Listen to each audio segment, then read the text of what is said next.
മനുഷ്യരിലെ രക്തപരീണത്തെ സംബന്ധിക്കുന്ന താഴെ നൽകിയിട്ടുള്ള പ്രസ്താവനകളിൽ ശരിയായവ തിരഞ്ഞെടുക്കുക എന്നാണ്. രക്തപരീണവും വളരെ ഇമ്പോർട്ടൻ്റ് ആണ്. രക്തപരീണം മീൻസ് എന്താണ്? Blood circulation. ഓക്കെ, അതിന്റെ ആൻസർ ഒന്ന് ചെയ്തേ നിങ്ങൾ. വലത്തെ വെൻട്രിക്കിളിൽ ആരംഭിച്ച് ഇടത്തെ ഏട്രിയത്തിൽ അവസാനിക്കുന്നതാണ് പൾമണറി പര്യനം എന്ന് പറയുന്നുണ്ട്. ശ്വാസകോശ ധമനി സിസ്റ്റമിക് പര്യനത്തിന്റെ ഭാഗമാണ്. ഊർധ്വമഹാസിര സിസ്റ്റമിക് പര്യനത്തിന്റെ ഭാഗമാണ്. ഓക്കെ, ആർക്കെങ്കിലും എന്തെങ്കിലും ഐഡിയ ഉണ്ടോ? ഇല്ല. ഓക്കെ, അപ്പൊ ഞാനത് പറഞ്ഞുതരാം, നിങ്ങൾ നോക്കിക്കോ. ഓക്കെ, വളരെ ശ്രദ്ധിച്ച് കേട്ടോണം കേട്ടാ. ഒരു തവണ ശ്രദ്ധിച്ച് കേട്ട് കഴിഞ്ഞാൽ പിന്നെ നിങ്ങൾ ഒരിക്കലും മറക്കാത്ത ഒരു സാധനമാണ് കേട്ടോ. അതായത് നമ്മുടെ ഹൃദയത്തിലൂടെ രക്തം 2 തവണ സഞ്ചരിക്കേണ്ടിയിരിക്കുന്നു. ഹൃദയത്തിലൂടെ രക്തം 2 തവണ സഞ്ചരിച്ചാൽ മാത്രമേ നമ്മുടെ രക്തം എന്ത് ചെയ്യത്തുള്ളൂ? ശുദ്ധീകരിക്കപ്പെടത്തുള്ളൂ. ഓക്കെ, അത് എങ്ങനെയെന്ന് കേട്ട് കഴിഞ്ഞാൽ ശ്രദ്ധിച്ച് കേട്ടോണേ. അപ്പൊ ആദ്യത്തത് ഞാൻ പറഞ്ഞുതരാം. ഈ സിസ്റ്റമിക് പര്യനം ഞാൻ പറഞ്ഞുതരാം. സിസ്റ്റമിക് പര്യനം അതിനു മുമ്പായിട്ട് ശ്രദ്ധിച്ച് കേട്ടോണേ, നമ്മുടെ ഹൃദയത്തിന്റെ വലത് ഏട്രിയമുണ്ട്. ആ വലത് ഏട്രിയത്തിലേക്കാണ് അശുദ്ധ രക്തം എന്ത് ചെയ്യുന്നത്? വന്നിറങ്ങുന്നത്. വലത് ഏട്രിയത്തിലേക്കാണ് അശുദ്ധ രക്തം വന്നിറങ്ങുന്നത്. ആ വന്നിറങ്ങുന്ന അശുദ്ധ രക്തം എന്ത് ചെയ്യും? വന്നിറങ്ങുന്ന അശുദ്ധ രക്തം വലത് വെൻട്രിക്കിളിലേക്ക് പോകും. താഴെയുള്ള വലത് വെൻട്രിക്കിൾ. ആ വലത് വെൻട്രിക്കിളിൽ ശ്വാസകോശ ധമനിയുണ്ട്. ആ ശ്വാസകോശ ധമനി ആ രക്തത്തെ ശ്വാസകോശത്തിൽ കൊണ്ടുപോയിട്ട് അവിടെ വെച്ച് കാർബൺ ഡൈ ഓക്സൈഡിനെ നീക്കം ചെയ്തിട്ട് ഓക്സിജൻ ആഡ് ചെയ്യും. ഓക്കെ അല്ലേ? ഓക്സിജൻ ആഡ് ചെയ്യും. എന്നിട്ട് അത് ശ്വാസകോശ സിരകൾ വഴി എവിടെ വരും? നമ്മുടെ ഇടത് ഏട്രിയത്തിൽ വരും. ഇടത് ഏട്രിയത്തിൽ നിന്ന് ഇടത് വെൻട്രിക്കിളിലേക്ക് പോകും. ഇടത് വെൻട്രിക്കിളിൽ നിന്ന് മഹാധമനി വഴി പുറത്തേക്ക് പോകും. ഓക്കെ, അപ്പൊ നമുക്ക് അത് തൊട്ട് തുടങ്ങാം. അപ്പൊ നമ്മളിവിടെ കാണുന്നത് ഇവിടെ ലെഫ്റ്റ് വെൻട്രിക്കിൾ. ആ ലെഫ്റ്റ് വെൻട്രിക്കിൾ വേറെ കളർ എടുക്കാം, പച്ച എടുക്കാം. ആ ലെഫ്റ്റ് വെൻട്രിക്കിളിൽ നിന്ന് ശുദ്ധരക്തം ശുദ്ധരക്തം എന്ത് ചെയ്യുന്നറിയോ കുട്ടികളെ? ശുദ്ധരക്തം മഹാധമനി വഴി ശരീരത്തിന്റെ വിവിധ ഭാഗങ്ങളിലേക്ക് പോകും. ഓക്കെ അല്ലേ? ശരീരത്തിന്റെ വിവിധ ഭാഗങ്ങളിലേക്ക് പോയി കോശങ്ങളിലൊക്കെ പോയിട്ട് അവിടെയെല്ലാം ഈ ശുദ്ധരക്തം കൊടുക്കുകയും അവിടെയുള്ള കാർബൺ ഡൈ ഓക്സൈഡിനെ സ്വീകരിച്ച് അശുദ്ധമായിട്ട് അത് ഊർധ്വമഹാസിര അധോമഹാസിര വഴി എവിടെ വന്നിറങ്ങും? വലത് ഏട്രിയത്തിൽ, റൈറ്റ് ഏട്രിയത്തിൽ വന്നിറങ്ങും. അതാണ് സിസ്റ്റമിക് പര്യനം. അതായത് ഇടത് വെൻട്രിക്കിളിൽ നിന്ന് ശുദ്ധരക്തം മഹാധമനി വഴി ശരീരത്തിന്റെ വിവിധ ഭാഗങ്ങളിലേക്ക് പോവുകയും അശുദ്ധ രക്തമായി മാറുകയും ഊർധ്വമഹാസിര അധോമഹാസിര വഴി വലത് ഏട്രിയത്തിൽ വന്നിറങ്ങുകയും ചെയ്യും. ഇതിനെയാണ് സിസ്റ്റമിക് പര്യനം എന്ന് പറയുന്നത്. മനസ്സിലായോ? എന്താണ് ഈ ഊർധ്വമഹാസിര, എന്താണ് അധോമഹാസിര? അതൊന്ന് പറയാവോ? ഊർധ്വമഹാസിര അധോമഹാസിര എന്തെന്ന് കേട്ട് കഴിഞ്ഞാൽ നമ്മുടെ ഹൃദയം ഇരിക്കുന്നത് ഈ ഭാഗത്താണ്. നമ്മുടെ വാരിയെല്ലിന്റെ മധ്യഭാഗത്താണ് എന്ത് ചെയ്യുന്ന കുട്ടികളെ? ഈ ഹൃദയം ഇരിക്കുന്നത്. അപ്പം ഈ ഹൃദയത്തിന് മുകൾ ഭാഗത്തോട്ടുള്ള ശരീരഭാഗങ്ങളുമുണ്ട്, ഹൃദയത്തിന് താഴ്ഭാഗത്തോട്ടുള്ള ശരീരഭാഗങ്ങളുമുണ്ട്. ഓക്കെ അല്ലേ? അപ്പൊ ഈ ഹൃദയത്തിന് മുകൾ ഭാഗത്തെ അശുദ്ധ രക്തം കൊണ്ടുവരുന്നത് ഊർധ്വമഹാസിരയും, ഹൃദയത്തിന് താഴ്ഭാഗത്തെ അശുദ്ധ രക്തം കൊണ്ടുവരുന്നത് അധോമഹാസിരയുമാണ്. ഹൃദയത്തിന് മുകൾ ഭാഗത്തെ അശുദ്ധ രക്തം കൊണ്ടുവരുന്നത് ഊർധ്വമഹാസിര. അതിന് നമ്മൾ സുപ്പീരിയർ വീനക്കാവ എന്ന് പറയും. ഹൃദയത്തിന് താഴ്ഭാഗത്തുള്ള അശുദ്ധ രക്തം കൊണ്ടുവരുന്നത് അധോമഹാസിര. അതിനെ നമ്മൾ ഇൻഫീരിയർ വീനക്കാവ എന്ന് പറയും. അപ്പൊ ഇവരാണ് എന്ത് ചെയ്യുന്നത്? ഈ അശുദ്ധ രക്തത്തെ റൈറ്റ് ഏട്രിയത്തിലേക്ക് കൊണ്ടുവരുന്നത്. ഓക്കെ, ക്ലിയർ ആണ്. അപ്പൊ നിങ്ങൾക്ക് സിസ്റ്റമിക് പര്യനം മനസ്സിലായല്ലോ. ലെഫ്റ്റ് വെൻട്രിക്കിളിൽ നിന്ന് മഹാധമനി വഴി ശരീരത്തിന്റെ വിവിധ ഭാഗങ്ങൾ വഴി ഊർധ്വമഹാസിര വഴി അധോമഹാസിര വഴി റൈറ്റ് ഏട്രിയത്തിൽ വരുന്നതാണ് സിസ്റ്റമിക് പര്യനം. ഇനി അടുത്ത് നമുക്ക് വില്ലേജ് ഫീൽഡ് അസിസ്റ്റന്റ് ആണ് നമുക്ക് ഇനി അടുത്ത് വരാൻ പോകുന്ന മെയിൻ എക്സാം എന്ന് പറയാൻ പോകുന്നത്. സെപ്റ്റംബർ 19 സ്റ്റാർട്ട് ചെയ്യുന്നുണ്ട്. അപ്പം പരീക്ഷകൾ നല്ല ടൈറ്റ് ആവുന്നുണ്ട്. അപ്പം നല്ല നിലവാരത്തിൽ നിങ്ങൾക്ക് പഠിച്ച് വരണമെന്നുണ്ടെങ്കിൽ ഇമ്പോർട്ടൻ്റ് ആയിട്ടുള്ള ക്വസ്റ്റ്യൻസും ഇമ്പോർട്ടൻ്റ് ആയിട്ടുള്ള ഏരിയാസും എല്ലാം നല്ല ക്ലിയർ ആയിട്ട് പഠിക്കുന്നുണ്ടെങ്കിൽ നമ്മുടെ ജൂലൈ 22 മുതൽ നമ്മുടെ ആപ്ലിക്കേഷനിൽ ക്ലാസ് സ്റ്റാർട്ട് ചെയ്യുന്നുണ്ട്. Village field assistant rank booster ബാച്ചാണ്. എന്ന് വെച്ചാൽ ഇപ്പം റീസെൻ്റ് ആയിട്ട് തുടങ്ങിയ ആൾക്കാർക്ക് ജോയിൻ ചെയ്ത യൂസ് അല്ലേ എന്ന് കേട്ട് കഴിഞ്ഞാൽ നിങ്ങൾക്ക് ഇരുന്ന് പഠിക്കാൻ സമയമുണ്ട്, പഠിക്കാൻ തയ്യാറാണെങ്കിൽ നിങ്ങൾക്ക് യൂസ് ആവും. കുറച്ചൊന്ന് പഠിച്ച് ഒന്ന് റിവിഷനൊക്കെ ചെയ്യാൻ തയ്യാറായിട്ടുള്ള കുട്ടികൾക്കായിരിക്കും കുറച്ചുകൂടെ യൂസ് ആവുന്നത്. ഇപ്പം റീസെൻ്റ് ആയിട്ട് തുടങ്ങുന്ന ആൾക്കാർക്കും സഹായകമാകും. ക്ലാസ്സൊക്കെ പെട്ടെന്ന് മനസ്സിലാവുന്ന രീതിയിൽ തന്നെയാണ് എടുക്കുന്നത്. കൂടുതൽ ക്ലാസ് ഞാൻ തന്നെയാണ് കൈകാര്യം ചെയ്യുന്നത്. പിന്നെ സബ്ജക്റ്റുകൾ, അതായത് ഇംഗ്ലീഷ്, മലയാളം അങ്ങനെയുള്ള സബ്ജക്റ്റുകൾ മാത്രമേ വേറെ ആൾക്കാർ എടുക്കുന്നുള്ളൂ. ടോട്ടൽ ഫീസ് വരുന്നത് 799 രൂപയാണ്. ഞാൻ ഫസ്റ്റ് കമന്റിൽ കോഴ്സിന്റെ ലിങ്ക് പിൻ ചെയ്തിട്ടുണ്ടാകും. ഓക്കെ, നിങ്ങൾ അവിടെ കയറിയാൽ നിങ്ങൾക്ക് കോഴ്സ് പർച്ചേസ് ചെയ്യാൻ പറ്റും. ഓക്കെ അല്ലേ? എല്ലാ എക്സാം കഴിഞ്ഞ് അതിന്റെ എക്സ്പ്ലനേഷൻ കഴിയുന്നവരെ നിങ്ങൾക്ക് ആ കോഴ്സിന്റെ വാലിഡിറ്റി ഉണ്ടാവും കേട്ടോ. ഓക്കെ അല്ലേ? ക്ലിയർ ആണ്. ഇനി റൈറ്റ് ഏട്രിയത്തിൽ നിന്നുള്ള അശുദ്ധ രക്തം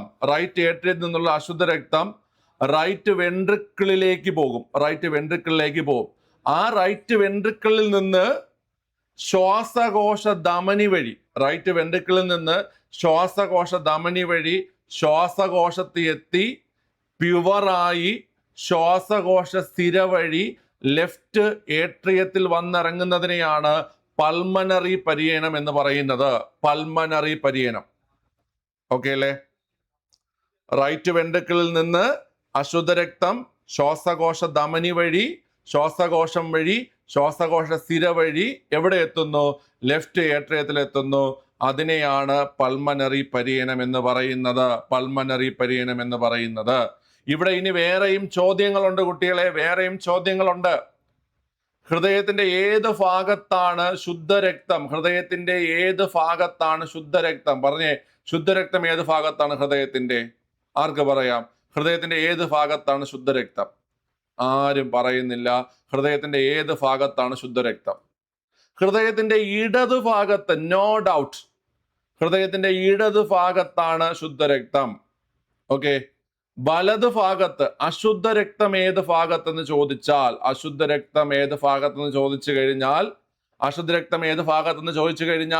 വലത് ഭാഗത്ത് അശുദ്ധ രക്തം. ഹൃദയത്തിന്റെ ഏത് ഭാഗത്താണ് അശുദ്ധ രക്തം എന്ന് കേട്ട് കഴിഞ്ഞാൽ വലത്. ഏത് ഭാഗത്താണ് ശുദ്ധരക്തം ചോദിച്ചു കഴിഞ്ഞാൽ അത് ഇടത്. ഇനിയുമുണ്ട് ചോദ്യം. ഹൃദയത്തിലെ ഏറ്റവും വലുതും കട്ടി കൂടിയതുമായ അറ ഏതാണ്? ഹൃദയത്തിലെ ഏറ്റവും വലുതും കട്ടി കൂടിയതുമായ അറ ആര് പറയും? ഹൃദയത്തിലെ ഏറ്റവും വലുതും കട്ടി കൂടിയതുമായ അറ ഏതാണ്? ആ അറ ടെൽ മീ പറ. ഹൃദയത്തിലെ ഏറ്റവും വലുതും ഏറ്റവും കട്ടി കൂടിയതുമായിട്ടുള്ള അറ ലെഫ്റ്റ് വെൻട്രിക്കിൾ, ഇടത് വെൻട്രിക്കിൾ. ഏറ്റവും ചെറുത് ഏതാണ് കുട്ടികളെ? ഏറ്റവും ചെറിയ അറ ഏതാണ്? പറ. ഏറ്റവും ചെറുത് ഏതാ? ഏറ്റവും ചെറിയ അറ ഏതാണ്? ഹൃദയത്തിലെ 4 അറകളിൽ ഏറ്റവും ചെറിയ അറ ഏതാണ്? ആർക്കും അറിയത്തില്ല. Right atrium. ഏറ്റവും ചെറുത് റൈറ്റ് ഏട്രിയം. ഏറ്റവും ചെറുത് റൈറ്റ് ഏട്രിയം. ഇനിയുമുണ്ട് ചോദ്യം. ഹൃദയത്തിലേക്ക് അശുദ്ധ രക്തം വന്നിറങ്ങുന്ന അറ ഏതാണ്?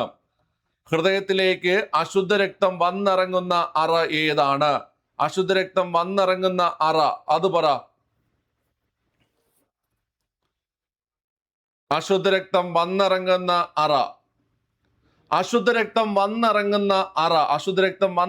അറ, അതായത് ഇംപ്യൂർ ബ്ലഡ് വന്നിറങ്ങുന്നത് റൈറ്റ് ഏട്രിയത്തിലാണ്. അശുദ്ധ രക്തം വന്നിറങ്ങുന്നത് റൈറ്റ് ഏട്രിയം. ഇനി പ്യുവർ ബ്ലഡ്, ശുദ്ധരക്തം വന്നിറങ്ങുന്ന അറ അത് പറ. ശുദ്ധരക്തം വന്നിറങ്ങുന്ന അറ. അശുദ്ധ രക്തം റൈറ്റ് ഏട്രിയം ആണെങ്കിൽ ശുദ്ധരക്തം വന്നിറങ്ങുന്നത് എവിടാ? ശുദ്ധരക്തം വന്നിറങ്ങുന്നത് ലെഫ്റ്റ് ഏട്രിയം. ഇപ്പൊ ഞാൻ ഈ പറഞ്ഞ എല്ലാ ചോദ്യവും സെറ്റല്ലേ? നിങ്ങൾക്ക് പറഞ്ഞേ, പറ പിള്ളേരെ. ആ, സെറ്റാണ്. എങ്കിൽ ഹൃദയത്തില് എത്ര വാൽവുകളുണ്ട്? കട്ടയ്ക്ക് കൂടെ നിന്നോ, ഹൃദയത്തിൽ എത്ര വാൽവുകളുണ്ട്? പറഞ്ഞേ. ഹൃദയത്തിൽ 4 വാൽവുകളുണ്ട്. 4 വാൽവുകൾ. ഓക്കെ, അതിൽ ആദ്യം ബൈകസ്പിഡ്. ഓക്കെ, അടുത്ത ട്രൈകസ്പിഡ്. പിന്നെ സെമി ലൂണാർ വാൽവ് രണ്ടെണ്ണം. Bicuspid, tricuspid. ബൈകസ്പിഡ് എന്ന് പറഞ്ഞു കഴിഞ്ഞാൽ ദ്വിദള വാൽവ്. ഓക്കെ, ട്രൈകസ്പിഡ് എന്ന് പറഞ്ഞു കഴിഞ്ഞാൽ ത്രിദള വാൽവ്. സെമി ലൂണാർ എന്ന് പറഞ്ഞാൽ അർദ്ധചന്ദ്രകാര വാൽവ്. ഇനി നിങ്ങൾ പഠിക്കാനുള്ള ഒരു ഹോട്ട് ഏരിയ ആണ്, ഈ വാൽവുകൾ കാണപ്പെടുന്നത് എവിടെയാണ്? ബൈകസ്പിഡ് വാൽവ് കാണപ്പെടുന്നത് എവിടെയാണ്? ബൈ എന്ന് വെച്ചാൽ ദ്വിദള, 2 ദളങ്ങളുള്ള വാൽവ്. എവിടെയാണ് പിള്ളേരെ ബൈകസ്പിഡ് കാണപ്പെടുന്നത്? എവിടെയാണ് ബൈകസ്പിഡ്? ആരും പറയുന്നില്ല. ബൈകസ്പിഡ് കാണപ്പെടുന്നത്, അല്ലെങ്കിൽ ദ്വിദള വാൽവ് കാണപ്പെടുന്നത് ലെഫ്റ്റ് ഏട്രിയത്തിനും ലെഫ്റ്റ് വെൻട്രിക്കിളിനും ഇടയിൽ. ഇടത് ഏട്രിയത്തിനും ഇടത് വെൻട്രിക്കിളിനും ഇടയിൽ. ഓക്കെ അല്ലേ? ഇനി ട്രൈകസ്പിഡ് വാൽവ് കാണപ്പെടുന്നത്, അല്ലെങ്കിൽ ത്രിദള വാൽവ് കാണപ്പെടുന്നത് എവിടെയാണ്?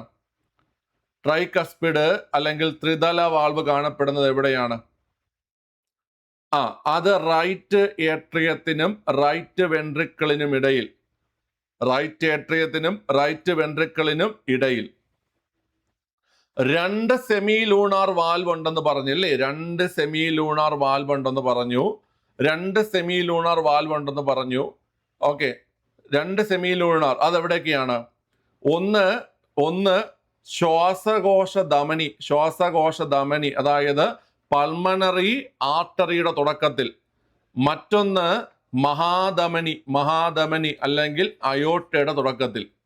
ഒന്ന് ശ്വാസകോശ ധമനിയില്, മറ്റൊന്ന് മഹാധമനിയിലാണ് ഈ പറയുന്ന സെമി ലൂണാർ വാൽവ്സ് അല്ലെങ്കിൽ അർദ്ധചന്ദ്രകാര വാൽവുകൾ കാണപ്പെടുന്നത്. ഓക്കെ, ഈ പറഞ്ഞതെല്ലാം ഇമ്പോർട്ടൻ്റ് ആണ്, വളരെ ഇമ്പോർട്ടൻ്റ് ആണ്. അപ്പൊ 4 വാൽവുകളുടെ പേര്: ബൈകസ്പിഡ് വാൽവ്, മലയാളത്തിൽ ദ്വിദള വാൽവ്. ലെഫ്റ്റ് ഏട്രിയത്തിനും ലെഫ്റ്റ് വെൻട്രിക്കിളിനും ഇടയിൽ. അടുത്ത ട്രൈകസ്പിഡ്. ഓക്കെ അല്ലേ? ട്രൈകസ്പിഡ് എന്ന് പറഞ്ഞു കഴിഞ്ഞാൽ അത് ത്രിദള വാൽവ്, റൈറ്റ് ഏട്രിയത്തിനും റൈറ്റ് വെൻട്രിക്കിളിനും ഇടയിൽ. 2 സെമി ലൂണാർ വാൽവുകളുണ്ട്, അർദ്ധചന്ദ്രകാര വാൽവുകളുണ്ട്. അത് ശ്വാസകോശ ധമനിക്കും മഹാധമനിക്കും തുടക്കത്തിൽ. ഈ ബ്ലഡിന്റെ ഫ്ലോ ഒരു വശത്തേക്ക് തന്നെ ആകാൻ വേണ്ടിയിട്ടാണ് വാൽവുകൾ. ബ്ലഡിന്റെ ഫ്ലോ ഒരു വശത്തേക്ക് മാത്രമാകാനാണ് വാൽവുകൾ കാണപ്പെടുന്നത്. അപ്പൊ അത് ഇമ്പോർട്ടൻ്റ് ആണ്. മനസ്സിലായല്ലോ? ഇനി നിങ്ങൾ ഈ ട്രൈകസ്പിഡ് എവിടെ വരുന്നു എന്ന് പഠിക്കാനായിട്ട് നിങ്ങൾ റൈറ്റ് ട്രൈ എന്ന് പറഞ്ഞോണം. Right tri. അപ്പൊ right atrium, right ventricle, tricuspid. Okay അല്ലേ? ഇനി ബൈകസ്പിഡ് പഠിക്കാനായിട്ട് നമ്മളത് എപ്പോഴെങ്കിലും ചോദിച്ചാൽ അതിന്റെ രണ്ടാമത്തെ കൈ ഇങ്ങ് തരാൻ പറയും. രണ്ടാമത്തെ കൈ, ബൈ എന്ന് വെച്ചാൽ 2 ആണ്. അപ്പൊ രണ്ടാമത്തെ കൈ തരാൻ പറയും. നമ്മൾ ഇടത്തെ കൈ കൊടുക്കും. അപ്പൊ ഇടത് ഭാഗത്താണ് ബൈകസ്പിഡ്. അല്ലെങ്കിൽ നമ്മളിപ്പം ഇടത് വർഷത്തോട് നമ്മളിപ്പം LDF തോറ്റിരിക്കുകയല്ലേ, അപ്പം 5 വർഷത്തേക്ക് ആ കോഡ് വേണമെങ്കിൽ ഉപയോഗിക്കാം. ഇടത് വശത്തോ അല്ലെങ്കിൽ നമ്മൾ എന്ത് പറയുന്നത്, ഇടത് മുന്നണിയോട് നമ്മൾ ബൈ പറഞ്ഞു വിട്ടു. അപ്പൊ 5 വർഷത്തേക്ക് നമുക്ക് ആ കോഡ് ഉപയോഗിക്കാൻ പറ്റും. നമുക്ക് ഇടത് മുന്നണിയോട് ബൈ. അപ്പം ബൈ ഇടത് ഏട്രിയം, ഇടത് വെൻട്രിക്കിൾ. ഓക്കെ, ശരി. ട്രൈ വലത്. അപ്പൊ റൈറ്റ് ട്രൈ. ഏതെങ്കിലും ഒരെണ്ണം കണക്ട് ചെയ്താൽ മതി. ഏതെങ്കിലും ഒരെണ്ണം കണക്ട് ചെയ്താൽ നിങ്ങൾക്ക് കിട്ടും ബാക്കിയുള്ളത്. ഓക്കെ അല്ലേ? അപ്പൊ ഇടതിനോട് ബൈ പറഞ്ഞു. അപ്പൊ ഇടത് ഏട്രിയം, ഇടത് വെൻട്രിക്കിൾ, ബൈകസ്പിഡ്. സെറ്റ് അല്ലേ? ഇത് ഇത്രയും മനസ്സിലായടേ? മനസ്സിലായ? മനസ്സിലായി എങ്കിൽ ഈ പറഞ്ഞ കാര്യം തന്നെ അവിടെ കൊടുത്തിട്ടുണ്ട്. അപ്പൊ നമുക്ക് അവിടെ പറയുന്നത് നമുക്ക് നോക്കാം. സിസ്റ്റമിക് പരിയനം അല്ലെങ്കിൽ സിസ്റ്റമിക് സർക്കുലേഷൻ ഇടത്തെ വെൻട്രിക്കിളിൽ ആരംഭിച്ച് വലത്തെ ഏട്രിയത്തിലും, പൾമണറി പരിയനം അല്ലെങ്കിൽ പൾമണറി സർക്കുലേഷൻ വലത്തെ വെൻട്രിക്കിളിൽ ആരംഭിച്ച് ഇടത്തെ ഏട്രിയത്തിലും അവസാനിക്കുന്നു.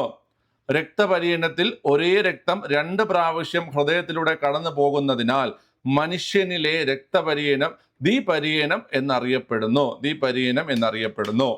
ഓക്കെ അല്ലേ? അപ്പം നമ്മുടെ ഹൃദയത്തിൽ 4 അറകളുണ്ട്, വാൽവുകളുണ്ട്, ഈ പറയുന്ന രക്തക്കുഴലുകൾ വന്നു പോകുന്നുണ്ട്. ഓക്കെ, ഇതെല്ലാം അതിൻ്റെ ഫങ്ഷൻ ഉണ്ട്. അല്ലാതെ 4 ഹൃദയത്തിൽ 4 അറകളിലും 4 ആൾക്കാരെ കയറ്റി നമുക്ക് പ്രേമിക്കാനും സ്നേഹിക്കാനും ഉള്ളതൊന്നും അല്ല. ഓക്കെ, എൻ്റെ ഹൃദയത്തിൽ നീയുണ്ട്, അവളുണ്ട്, ഇവനുണ്ട്, അങ്ങനെ കുറേ എണ്ണമുണ്ട്. ഓക്കെ, ഞാൻ ആൻറ്റി സോഷ്യൽ ആയിക്കൊണ്ടിരിക്കുന്ന ഡൗട്ടുണ്ട് കേട്ടാ. അപ്പൊ അത് പഠിച്ചോണേ.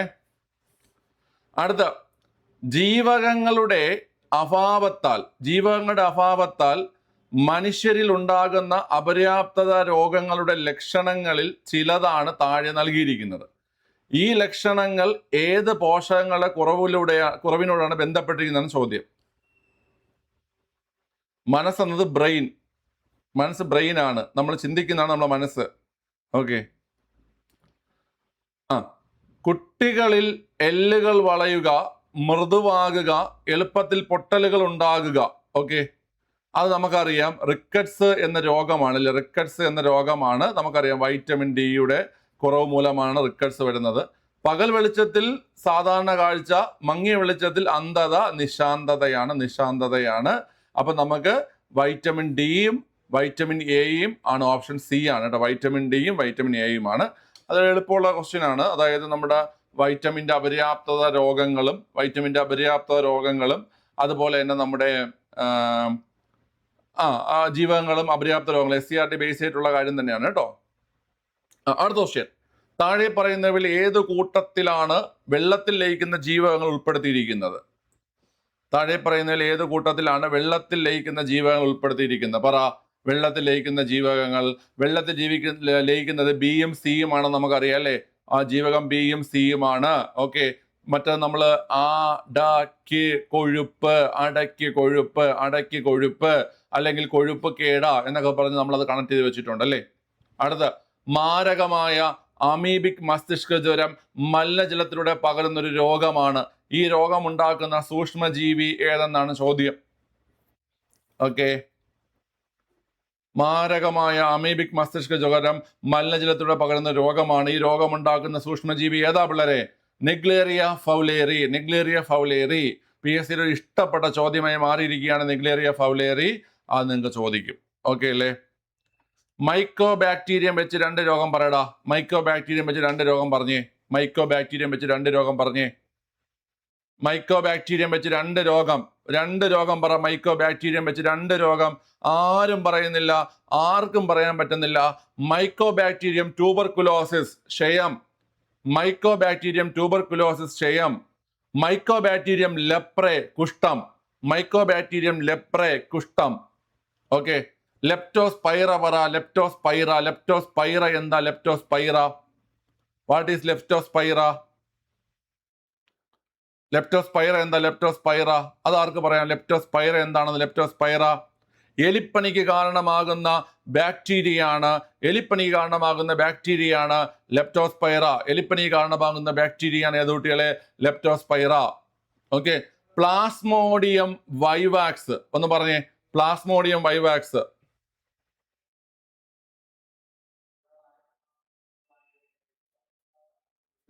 വൈവാക്സ് ഏതാ? മലമ്പനി. പ്ലാസ്മോഡിയം വൈവാക്സ് മലമ്പനി അല്ലെങ്കിൽ മലേറിയ. അതിന് കാരണമായതാണ് പ്ലാസ്മോഡിയം വൈവാക്സ്. അതുപോലെ പ്ലാസ്മോഡിയം ഫാൽസിപാരം ഒക്കെ എന്താണ്? മലമ്പനി അല്ലെങ്കിൽ മലേറിയ കേട്ടോ. ഓർത്തിരിക്കുക. ഓക്കെ, അടുത്ത താഴെ കൊടുത്തിരിക്കുന്നവയിൽ റിംഗ്വേമിനും കാൻഡിഡിയാസിസിനും പൊതുവായുള്ള സവിശേഷത ഏതെന്നാണ്? റിംഗ്വേം, കാൻഡിഡിയാസിസ്, ഇതൊക്കെ ഇത്തിരി നിലവാരമുള്ള ചോദ്യങ്ങളാണ് അല്ലേ? റിംഗ്വേം, കാൻഡിഡിയാസിസ് രണ്ടും ഫംഗസ് മൂലം ഉണ്ടാകുന്ന രോഗങ്ങളാണ്. റിംഗ്വേമും കാൻഡിഡിയാസിസും രണ്ടും ഏതാ കുട്ടികളെ? ഫംഗസ് ആണ്. രണ്ടും ഫംഗസ് മൂലം ഉണ്ടാകുന്ന രോഗങ്ങളാണ്. റിംഗ്വേമും ഏതാണ്? കാൻഡിഡിയാസിസും. കേട്ടോ? ഓക്കെ. ഇതിൽ കാൻഡിഡിയാസിന് ഒരു പ്രത്യേകത ഉള്ളതെന്ന് വെച്ച് കഴിഞ്ഞാൽ ഇത് സെക്ഷലി ട്രാൻസ്മിറ്റഡ് ആവും. അതായത് ലൈംഗിക ബന്ധത്തിലൂടെ പകരുന്ന ഫംഗസ് ഡിസീസ് ആണ് എന്ന് പറയുന്നത് കുട്ടികളെ കാൻഡിഡിയാസിസ്. കേട്ടോ? കാൻഡിഡിയാസിസ്. ഓക്കെ അല്ലേ? ലൈംഗിക ബന്ധത്തിലൂടെ പകരുന്ന ബാക്ടീരിയ രോഗങ്ങൾ ഏതൊക്കെയാണ്? ലൈംഗിക ബന്ധത്തിലൂടെ പകരുന്ന ബാക്ടീരിയ രോഗങ്ങൾ ഏതൊക്കെയാണ്? ലൈംഗിക ബന്ധത്തിലൂടെ പകരുന്ന ബാക്ടീരിയ രോഗങ്ങൾ ഏതൊക്കെയാണ്? സെക്ഷലി ട്രാൻസ്മിറ്റഡ് ആകുന്ന ബാക്ടീരിയ രോഗങ്ങൾ ഏതൊക്കെയാ?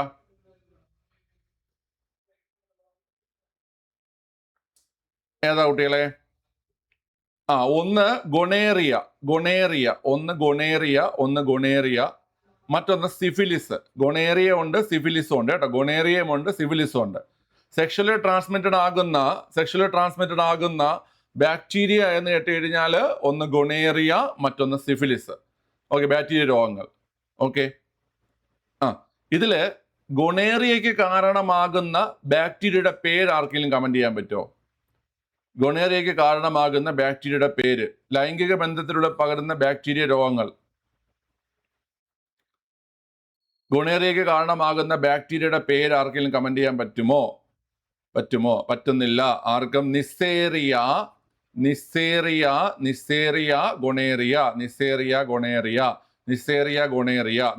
ഗൊണേറിയ. Okay, Neisseria gonorrhoeae. ഇനി സിഫിലിസിന് കാരണമാകുന്ന ബാക്ടീരിയയുടെ പേര്, അത് ഒരുപാട് തവണ PSC ചോദിച്ചിട്ടുണ്ട്.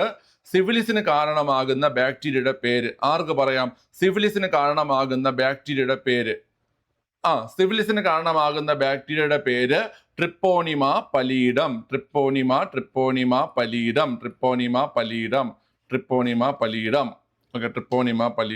Okay, Treponema pallidum. കേട്ടോ? Treponema pallidum. ഓക്കെ, ലെഫ്റ്റ് ആകുവാണേ. ഓ, ആയിക്കോ.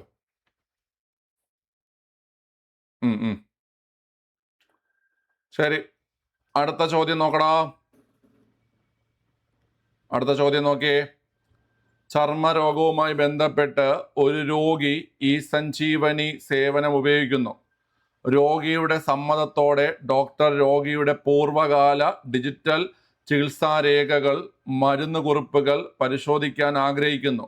ഇത്തരം വിവരങ്ങൾ ഡിജിറ്റലായി ലഭിക്കാൻ സഹായിക്കുന്ന സംവിധാനം താഴെ കൊടുത്തിട്ടുള്ളതിൽ തിരഞ്ഞെടുക്കുക. ഏതാ കുട്ടികളെ? ആഭയാണ്. എടാ, ആയുഷ്മാൻ ഭാരത് ഹെൽത്ത് അക്കൗണ്ട് ആണ് ആൻസർ. ആഭ. ഓക്കെ അല്ലേ? ആയുഷ്മാൻ ഭാരത് ഹെൽത്ത് അക്കൗണ്ട് ആണ് എൻ്റെ ആൻസർ. കേട്ടോ? ആയുഷ്മാൻ ഭാരത് ഹെൽത്ത് അക്കൗണ്ട് ആണ് എൻ്റെ ആൻസർ. ഓക്കെ, ക്ലിയർ ആണ്. അതായത് വേറൊന്നുമില്ല, ഒരു രോഗിയുടെ പൂർവ്വകാല ചികിത്സാ വിവരങ്ങൾ ഡിജിറ്റലി ലഭിക്കുന്ന സംവിധാനത്തിന്റെ പേരാണ് ആയുഷ്മാൻ ഭാരത് ഹെൽത്ത് അക്കൗണ്ട്, അല്ലെങ്കിൽ ആഭ എന്ന് പറയുന്നത് അല്ലേ? ഓക്കെ, ക്ലിയർ ആണ്. അടുത്ത, താഴെ പറയുന്നവയിൽ ആദ്യ, പുണ്യ എന്നീ കാർഷിക വിള ഇനങ്ങളെ കുറിച്ചുള്ള ശരിയായ വിശകലനങ്ങൾ ഏവ? PHSC നിന്ന് കിട്ടും. Okay, PHSC means public health centre അല്ലേ? Public health centre. ഓക്കെ,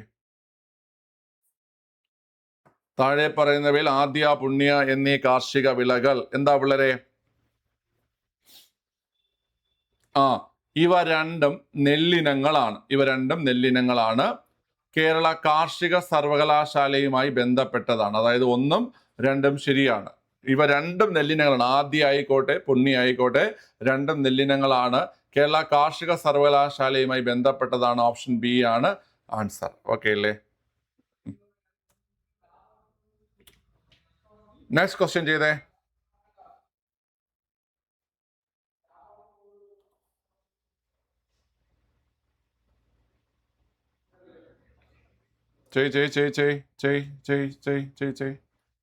പോരട്ടെ. കേരളത്തിലെ വനമേഖലകളിലെ താഴെ പറയുന്ന സംരക്ഷിത പ്രദേശങ്ങളെ വടക്ക് നിന്ന് തെക്കോട്ടേക്ക് ക്രമീകരിച്ചാൽ ശരിയായ ക്രമം ഏതെന്നാണ് അല്ലേ പിള്ളേരെ? കരിമ്പുഴ ഏത് ജില്ലയിലാണ്? കരിമ്പുഴ വന്യജീവി സങ്കേതം ഏത് ജില്ലയിലാണ്? കമന്റ് ചെയ്തേ. കരിമ്പുഴ പറ പിള്ളേരെ, കരിമ്പുഴ എവിടെയാ? കരിമ്പുഴ ചോദിക്കണ കമന്റ് ചെയ്യടാ. കരിമ്പുഴ മലപ്പുറം ജില്ലയിലാണ്. പെരിയാർ വന്യജീവി സങ്കേതം ഏത് ജില്ലയിലാണ് പെരിയാർ വന്യജീവി സങ്കേതം വരുന്നത്? പെരിയാർ വന്യജീവി സങ്കേതം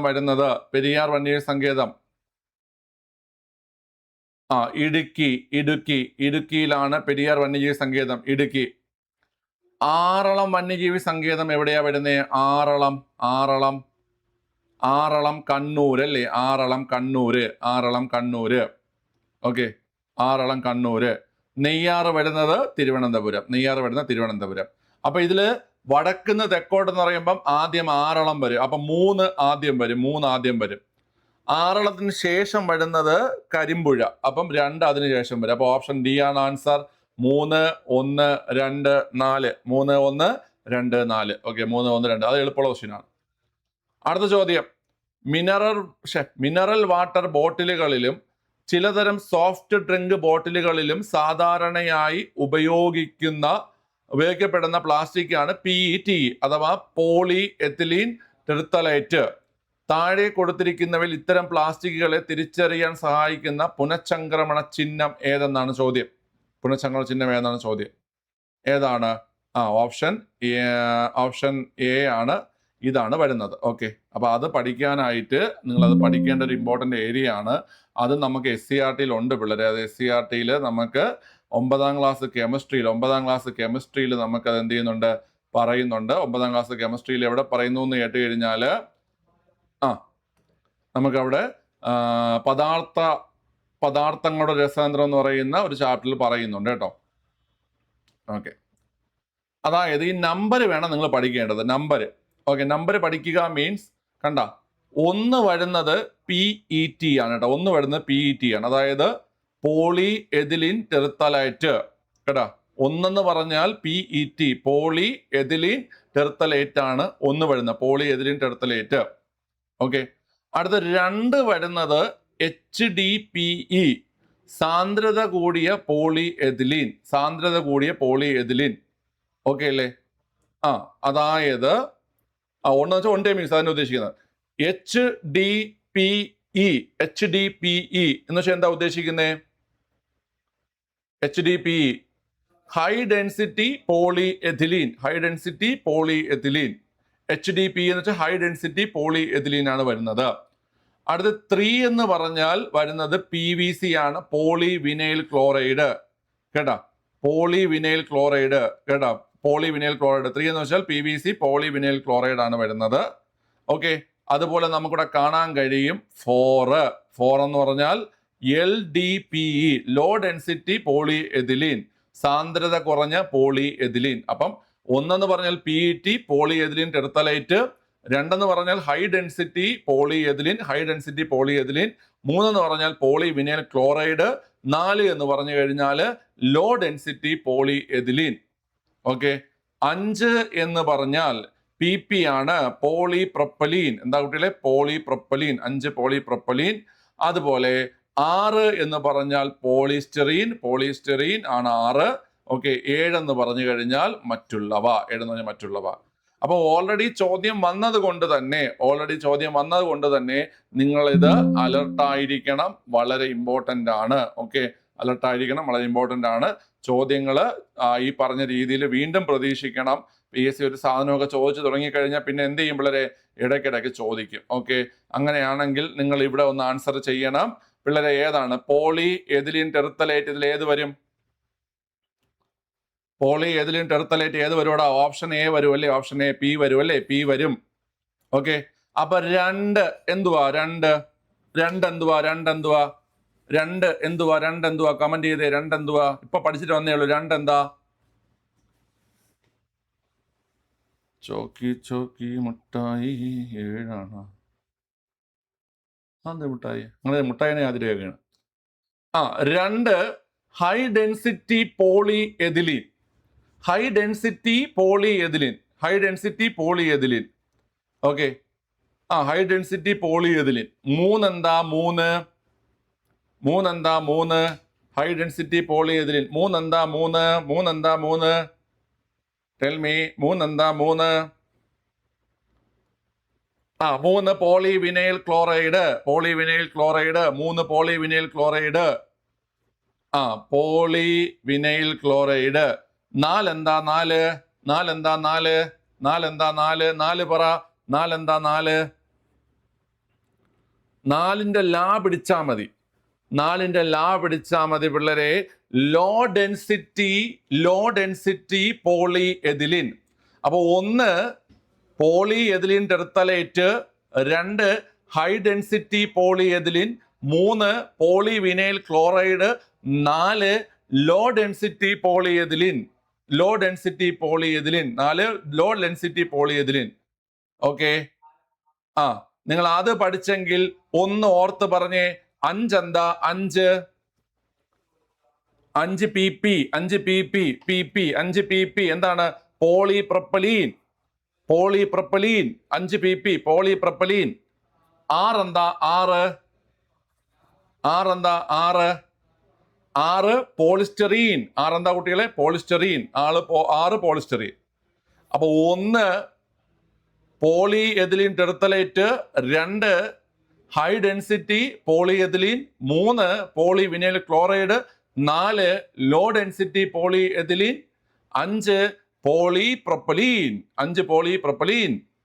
6 പോളിസ്റ്ററീൻ.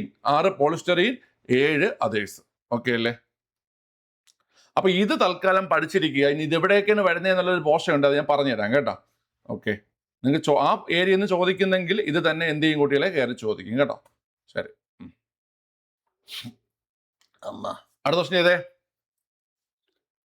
ഒരു ആറ്റത്തിന്റെ അറ്റോമിക് നമ്പർ 6 മാസ് നമ്പർ 13 ആണെങ്കിൽ അതിൽ അടങ്ങിയിരിക്കുന്ന ന്യൂട്രോണുകളുടെ എണ്ണം എത്ര? ഇതൊക്കെ ഒരുപാട് PSC ചോദിച്ച് മടുത്ത ചോദ്യങ്ങളാണെന്നുള്ള കാര്യം നിങ്ങൾ മനസ്സിലാക്കുക. ഒരു ആറ്റത്തിന്റെ അറ്റോമിക നമ്പർ എന്ന് പറഞ്ഞാൽ ഒന്നുകിൽ അത് പ്രോട്ടോണിന്റെ അല്ലെങ്കിൽ അത് ഇലക്ട്രോണിന്റെ നമ്പറാണ്. അപ്പൊ ഇവിടെ നമുക്ക് കാണാൻ കഴിയും അറ്റോമിക് നമ്പർ 6 എന്ന് വെച്ച് കഴിഞ്ഞാൽ proton 6, electron 6. Okay, mass number എന്ന് വെച്ച് കഴിഞ്ഞാൽ അത് പ്രോട്ടോൺ പ്ലസ് ന്യൂട്രോൺ ആണ് മാസ് നമ്പർ. നമുക്കപ്പോ കാണാൻ കഴിയും 13. അപ്പൊ proton plus neutron is equal to 13. പ്രോട്ടോണിന്റെ എണ്ണം നമുക്ക് കിട്ടി. 6 plus neutron is equal to 13. Okay, അപ്പം neutron is equal to 13 minus 6 എത്ര? 7. ഓപ്ഷൻ ബി ആണ് ആൻസർ. ഓക്കെ, അപ്പൊ ഈ പറഞ്ഞ കൺസെപ്റ്റ് ഓർത്തിരിക്കുക. അറ്റോമിക നമ്പർ എന്ന് പറഞ്ഞാൽ പ്രോട്ടോണിന്റെയോ ഇലക്ട്രോണിന്റെയോ എണ്ണം. അപ്പൊ ഇവിടെ 6 എന്ന് പറഞ്ഞാൽ പ്രോട്ടോണ് 6, ഇലക്ട്രോണും 6. ഓക്കെ, ഇനി മാസ് നമ്പർ അല്ലെങ്കിൽ എ എന്ന് പറഞ്ഞാൽ പ്രോട്ടോണിന്റെ എണ്ണം പ്ലസ് ന്യൂട്രോണിന്റെ എണ്ണമാണ്. അത് 13 ആണ്. അപ്പൊ അതിൽ നമുക്ക് ഉത്തരം കിട്ടുന്നു. Easy question. ഓക്കെ, അടുത്ത് താഴെ കൊടുത്തിരിക്കുന്നവയിൽ ഏതാണ് സിങ്കിന്റെ അയിര്? കണ്ടുപിടാ. ആരടാ കയറി ഇറങ്ങി കളിക്കണ ഇരിയടാ. ഞാൻ ഇത്രയും പ്രായമായ മനുഷ്യ ഇവിടെ ഇരുന്ന് പഠിപ്പിക്കണേ. കൊച്ചു പിള്ളേർക്ക് കുറച്ചു നേരം ക്ലാസ്സിന് വേണ്ടി ഇരിക്കാൻ പറ്റില്ല. നിനക്കൊക്കെ വയ്യേ?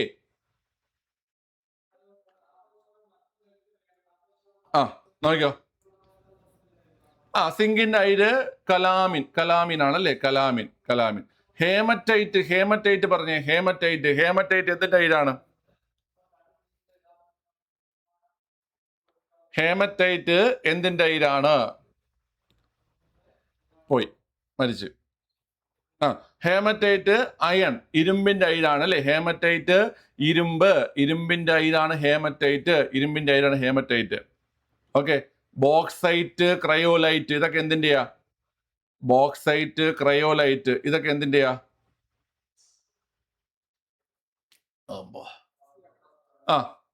ബോക്സൈറ്റ്, ക്രയോലൈറ്റ് എന്താ വളരെ? അലുമിനിയം. ഓക്കെ അല്ലേ?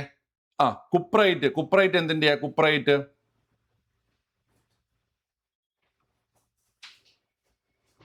കുപ്രൈറ്റ് കോപ്പർ ആണല്ലേ, കുപ്രൈറ്റ് കോപ്പറിന്റെ അയിരാണ് കുപ്രൈറ്റ്, അല്ലേ, കോപ്പറിന്റെ അയിരാണ് കുപ്രൈറ്റ്. ഓക്കെ. ഉത്കൃഷ്ടവാതകങ്ങൾ അല്ലെങ്കിൽ നോബൽ ഗ്യാസസ് എന്നറിയപ്പെടുന്നത് ആവർത്തന പട്ടികയിലെ എത്രാം ഗ്രൂപ്പ് മൂലകങ്ങളാണ്? പറഞ്ഞേ. ഉത്കൃഷ്ടവാതകങ്ങൾ എന്നറിയപ്പെടുന്നത് ആവർത്തന പട്ടികയിൽ എത്രാം ഗ്രൂപ്പ് മൂലകം? Easy question. എത്രാം ഗ്രൂപ്പ് മൂലകം കുട്ടികളെ? 18ാം ഗ്രൂപ്പ് മൂലകമാണ്. 18ാം ഗ്രൂപ്പ് മൂലകമാണ് ഏതെന്ന് പറയുന്നത്? ഉത്കൃഷ്ടവാതകങ്ങൾ എന്ന് പറയുന്നത്. ഓക്കെ അല്ലേ? ശരി. എന്നാൽ പറഞ്ഞേ, 13ാം ഗ്രൂപ്പിന്റെ പേരൊക്കെ നമ്മൾ കണക്ട് ചെയ്ത് പഠിച്ചതാണ്. 13ാം ഗ്രൂപ്പിന്റെ പേരെന്ന് പറഞ്ഞേ. 13ാം ഗ്രൂപ്പിന്റെ പേരെന്ന് പറഞ്ഞേ. 13ാം ഗ്രൂപ്പിന്റെ പേര് പറ. 13ാം ഗ്രൂപ്പിന്റെ പേരെന്താ? ബോറോൺ കുടുംബം അല്ലെങ്കിൽ അലുമിനിയം കുടുംബം. 13ാം ഗ്രൂപ്പ് ബോറോൺ കുടുംബം അല്ലെങ്കിൽ അലുമിനിയം കുടുംബം. ബോറോൺ കുടുംബം അല്ലെങ്കിൽ അലുമിനിയം കുടുംബം. 17ാം ഗ്രൂപ്പിന്റെ പേരും നമ്മൾ പഠിച്ചതാ. 17ാം ഗ്രൂപ്പിന്റെ പേരും നമ്മൾ പഠിച്ചതാ. പറ, 17ാം ഗ്രൂപ്പിന്റെ പേരെന്താ? 17ാം ഗ്രൂപ്പിന്റെ പേരെന്താ? 17ാം ഗ്രൂപ്പിന്റെ പേരെന്താ? ഹാലജനുകൾ. 17ാം ഗ്രൂപ്പ് ഹാലജൻ ഗ്രൂപ്പ്. ഒന്നാമത്തെ ഗ്രൂപ്പിന്റെ പേരും നമ്മൾ പഠിച്ചതാ. ഒന്നാമത്തെ ഗ്രൂപ്പിന്റെ പേര് പറ. ഒന്നാമത്തെ ഗ്രൂപ്പ് പറ. ആൽക്കലീൻ ലോഹങ്ങൾ അല്ലേ? ആൽക്കലീൻ ലോഹങ്ങളാണ് ഒന്നാമത്തെ ഗ്രൂപ്പ്. ഒന്നാമത്തെ ഗ്രൂപ്പ് അല്ലേ? ആൽക്കലി മെറ്റൽസ് ആണ് ഒന്നാമത്തെ ഗ്രൂപ്പ്.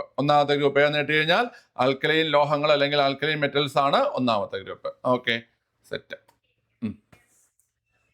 ഖരാവസ്ഥയിലുള്ള സ്നേഹകം എളുപ്പമുള്ള ചോദ്യമാണ്. ഖരാവസ്ഥയിലുള്ള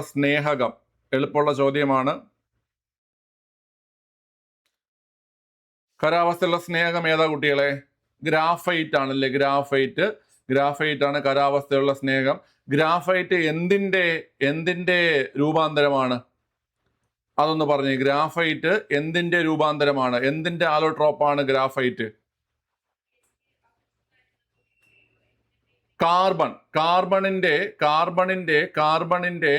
കാർബണിന്റെ ആലോട്രോപ്പാണ് ഏത്? ഗ്രാഫൈറ്റ്. ഓക്കെ. ക്രിസ്റ്റലീൻ ആലോട്രോപ്പാണോ നോൺ ക്രിസ്റ്റലീൻ ആലോട്രോപ്പാണോ? നോൺ ക്രിസ്റ്റലീൻ ആലോട്രോപ്പാണോ? ഗ്രാഫൈറ്റ് ക്രിസ്റ്റലീൻ ആലോട്രോപ്പാണോ നോൺ ക്രിസ്റ്റലീൻ ആലോട്രോപ്പാണോ? ക്രിസ്റ്റലീൻ ആലോട്രോപ്പാണ് അല്ലേ? ക്രിസ്റ്റലീൻ ആലോട്രോപ്പാണ് അല്ലേ? ഓക്കെ. അടുത്ത, ഒരു വസ്തുവിന് അതിന്റെ നിശ്ചലാവസ്ഥയിലോ ചലനാവസ്ഥയിലോ തുടരാനുള്ള പ്രവണതയെ പറയുന്ന പേരെന്താണ്?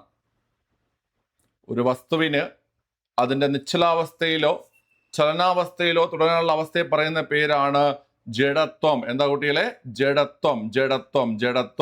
ജഡത്വം. ഇനേർഷ്യ എന്ന് പറയും അല്ലേ? ജഡത്വം അല്ലെങ്കിൽ ഇനേർഷ്യ എന്ന് പറയും. നിശ്ചലാവസ്ഥയിലോ ചലനാവസ്ഥയിലോ തുടരാനുള്ള പ്രവണതയാണ് കുട്ടികളെ എന്ന് പറയുന്നത് ജഡത്വം. ജഡത്വത്തിന് ഉദാഹരണം പറഞ്ഞേ.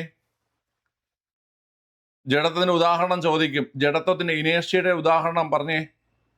ജഡത്വത്തിന്റെ ഉദാഹരണം. നിർത്തിയിരിക്കുന്ന വാഹനം പെട്ടെന്ന് മുന്നോട്ടെടുക്കുമ്പോൾ നമ്മൾ പുറകിലോട്ടായുന്നത് ജഡത്വത്തിന് ഉദാഹരണമാണ് അല്ലേ? നിർത്തിയിട്ടിരിക്കുന്ന വാഹനം പെട്ടെന്ന് മുന്നോട്ടെടുക്കുമ്പോൾ നമ്മൾ പുറകിലോട്ട് പോകുന്നത് എന്താണ് കുട്ടികളെ? ജഡത്വത്തിന് ഉദാഹരണമാണ്. അതുപോലെ ഓടിക്കൊണ്ടിരിക്കുന്ന ബസ് പെട്ടെന്ന് ബ്രേക്ക് പിടിക്കുമ്പോൾ നമ്മൾ പോയി അടുത്ത ആളെ കെട്ടിപ്പിടിക്കുന്നത് എന്താ കുട്ടികളെ? പെട്ടെന്ന് പോയി കെട്ടിപ്പിടിക്കുന്നില്ല, ഫ്രണ്ടിലോട്ട് പോകുന്നതും എന്താണ്? ഈ പറയുന്ന ജഡത്വമാണ്. ഓക്കെ. അങ്ങനെ ഒരുപാട് കാര്യങ്ങൾ ഉദാഹരണമായി വരുന്നുണ്ട്. ഓക്കെ. ഈ ജഡത്വം നന്നായിട്ട് യൂസ് ചെയ്യുന്ന കുറെ ആൾക്കാരുണ്ട്. ഈ ബസ്സിലേക്ക് കയറുന്ന പെമ്പിള്ളേർക്ക് അറിയാൻ പറ്റും. ഓക്കെ. കേട്ടാ, ഈ ജഡത്വത്തിന്റെ ഉപയോഗം ഫിസിക്സിന്റെ അത് മനസ്സിലാക്കിക്കൊണ്ട് അത് ഉപയോഗപ്പെടുത്തുന്ന ഒരുപാട് ആൾക്കാരുണ്ട് കേട്ടാ. ശരി, ഓക്കെ. അപ്പൊ അങ്ങനെയുള്ള ആൾക്കാരെയൊക്കെ സേഫ്റ്റി പിൻ ഉപയോഗിച്ചുകൊണ്ട് നിങ്ങൾ എന്ത് ചെയ്യുക? ബയോളജി പഠിപ്പിക്കുക. Okay, clear? ശരി. ഊർജത്തിന്റെ SI യൂണിറ്റ് ഏതാ പിള്ളേരെ? ഊർജത്തിന്റെ SI യൂണിറ്റ് ഏതാണ്? ജൂൾ ആണല്ലേ? ജൂള്. ഓക്കെ. ന്യൂട്ടൺ എന്തിന്റെ യൂണിറ്റ് ആണ് കുട്ടികളെ? എമർജൻസി ലെഫ്റ്റ് ആവുന്നു, ആയിക്കോ.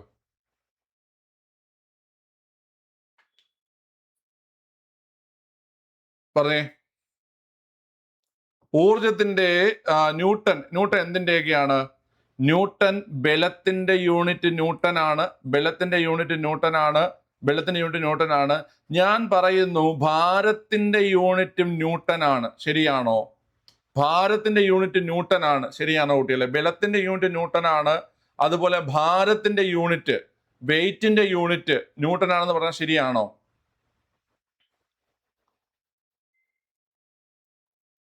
ഓക്കെ,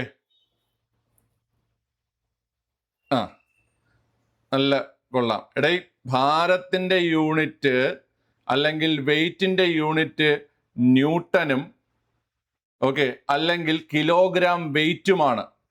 നിങ്ങൾ പറയുന്ന കിലോഗ്രാം എന്ന് പറഞ്ഞാൽ അത് മാസ് അല്ലെങ്കിൽ പിണ്ഡത്തിന്റെ യൂണിറ്റ് ആണ്. മാസ് അല്ലെങ്കിൽ പിണ്ഡത്തിന്റെ യൂണിറ്റ് ആണ്. മനസ്സിലായ? മാസ് അല്ലെങ്കിൽ പിണ്ഡത്തിന്റെ യൂണിറ്റ് ആണ് കിലോഗ്രാം. ഓക്കെ, ഭാരത്തിന്റെ unit newton or kilogram weight ആണ്. ന്യൂട്ടൺ അല്ലെങ്കിൽ കിലോഗ്രാം വെയിറ്റ് ആണ്. ലെഫ്റ്റ് ആകുക. ഓക്കെ, ഭാരത്തിന്റെ യൂണിറ്റ് ന്യൂട്ടൺ അല്ലെങ്കിൽ കിലോഗ്രാം വെയിറ്റ് ആണ്. മാസ് അല്ലെങ്കിൽ പിണ്ഡത്തിന്റെ യൂണിറ്റ് ആണ് കിലോഗ്രാം. മനസ്സിലായ? ഓക്കെ, ആംബെയർ എന്തിന്റെ യൂണിറ്റ് ആണ്? ആംബെയർ എന്തിന്റെ യൂണിറ്റ് ആണ്? പറഞ്ഞേ. ഇപ്പൊ അതിന്റെ ചെയ്യാം. ആംബെയർ എന്തിന്റെ യൂണിറ്റ് ആണ്? ആംബെയർ ആരും പറയുന്നില്ല. ആംബെയർ വൈദ്യുത പ്രവാഹ തീവ്രത. ആംബെയർ വൈദ്യുത പ്രവാഹ തീവ്രത അല്ലേ? വൈദ്യുത പ്രവാഹ തീവ്രതയുടെ യൂണിറ്റ് ആണ് എന്ന് പറയുന്നത് ആംബെയർ എന്ന് പറയുന്നത്. ഓക്കെ അല്ലേ? ശരി, ഇനി ഒരു 4 ക്വസ്റ്റ്യനും കൂടെ.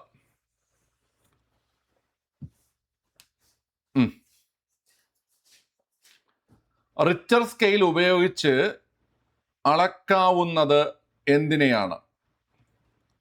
റിച്ചർ സ്കെയിൽ ഉപയോഗിച്ച് അളക്കുന്നത് ഭൂകമ്പത്തിന്റെ തീവ്രതയാണ് അല്ലെ? ഭൂകമ്പത്തിന്റെ തീവ്രതയാണ്. എന്നാൽ മറ്റൊരു ചോദ്യമുണ്ട്, ഭൂകമ്പ തരംഗങ്ങളെ രേഖപ്പെടുത്തുന്ന ഉപകരണം ഏതാണ്?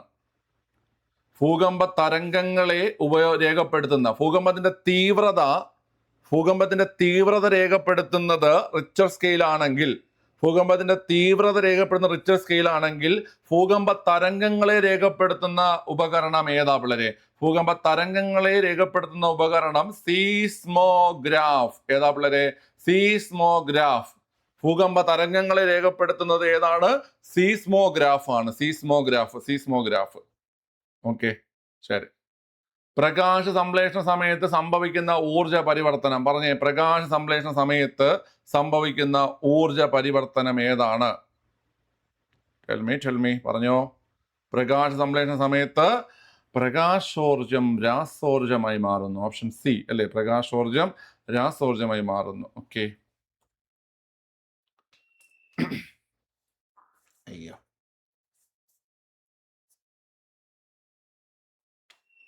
അടുത്ത ക്വസ്റ്റ്യൻ ചെയ്തടാ. ഊഷ്മാവിന്റെ SI യൂണിറ്റ് ആണ് കെൽവിൻ. ജലത്തിന്റെ തിളനില കെൽവിൻ സ്കെയിലിൽ എത്രയാണ്? ജലത്തിന്റെ തിളനില ഡിഗ്രി സെൽഷ്യസ് സ്കെയിലിൽ എത്രയാണ് കുട്ടികളെ? ജലത്തിന്റെ തിളനില ഡിഗ്രി സെൽഷ്യസ് സ്കെയിലിൽ എത്രയാണ്? ജലത്തിന്റെ തിളനില ഡിഗ്രി സെൽഷ്യസ് സ്കെയിലിൽ എത്രയാണ് കുട്ടികളെ? അത് 100 ഡിഗ്രി സെൽഷ്യസ് ആണ്. 100 ഡിഗ്രി സെൽഷ്യസ് ആണ്. നമുക്ക് ഡിഗ്രി സെൽഷ്യസിനെ നമുക്ക് കെൽവിനിലേക്ക് മാറ്റാനായിട്ട് നമ്മൾ എന്ത് ചെയ്യണം? ഡിഗ്രി സെൽഷ്യസിനെ കെൽവിനിലേക്ക് മാറ്റാനായിട്ട് നമ്മൾ എന്ത് ചെയ്യണം കുട്ടികളെ? പ്ലസ് 273. അപ്പൊ നമ്മളിവിടെ 100 പ്ലസ് 273 ഓപ്ഷൻ ബി ആണ്. 373 കെൽവിൻ അല്ലേ? ഓക്കെ, ക്ലിയർ ആണ്. അടുത്ത ചോദ്യം, ഗതികോർജം സ്ഥാനം മൂലം ലഭിക്കുന്ന ഊർജമാണ്. തെറ്റായ പ്രസ്താവന. സ്ഥാനം മൂലം ലഭിക്കുന്ന ഊർജം സ്ഥിതികോർജമാണ്. ഓക്കെ, ഗതികോർജം വസ്തുവിന്റെ മാസിനെയോ പ്രവേഗത്തെയോ ആശ്രയിക്കുന്നില്ല. അതും തെറ്റാണ്. ആശ്രയിക്കുന്നു. ടാങ്കിൽ സ്ഥിതി ചെയ്യുന്ന ജലത്തിന് ഗതികോർജമാണ്. അത് തെറ്റാണ്. എന്താ കുട്ടികളെ? സ്ഥിതികോർജമാണ് അല്ലെ? സ്ഥിതികോർജം. ഓക്കെ, ക്ലിയർ ആണ്. എന്നാൽ ചലനം മൂലം വസ്തുക്കൾക്ക് ലഭിക്കുന്ന ഊർജ്ജമാണ് ഏത്? ഗതികോർജം. ചലനം മൂലം വസ്തുക്കൾക്ക് ലഭിക്കുന്ന ഊർജ്ജമാണ് ഏത്? ഗതികോർജം. ഓക്കെ, ക്ലിയർ ആണ്. ശരി. അപ്പൊ പിള്ളേരെ, ഇതായിരുന്നു നമ്മുടെ second stage question paper. Okay, ഈ ക്വസ്റ്റ്യൻ പേപ്പർ വെച്ച് പറയുകയാണെങ്കിൽ വളരെ എളുപ്പമായിട്ട് അത്യാവശ്യം പഠിച്ച ആൾക്കാർക്ക്, അല്ലെങ്കിൽ പ്രീവിയസ് ഒക്കെ നോക്കി റിവിഷനൊക്കെ ചെയ്ത ആൾക്കാർക്ക് എങ്ങനെയായാലും ഒരു 80+ ഒക്കെ സ്കോർ ചെയ്യാൻ പറ്റുന്ന ക്വസ്റ്റ്യൻ പേപ്പർ ആയിരുന്നു ഇത്. ഓക്കെ, മിനിമം ഒരു 80+ ഒക്കെ സ്കോർ ചെയ്യാൻ പറ്റുമായിരുന്നു. ഓക്കെ, ലീക്ക്ഡ് ക്വസ്റ്റ്യൻ പേപ്പർ ആണ്, ഈസി ക്വസ്റ്റ്യൻ പേപ്പർ.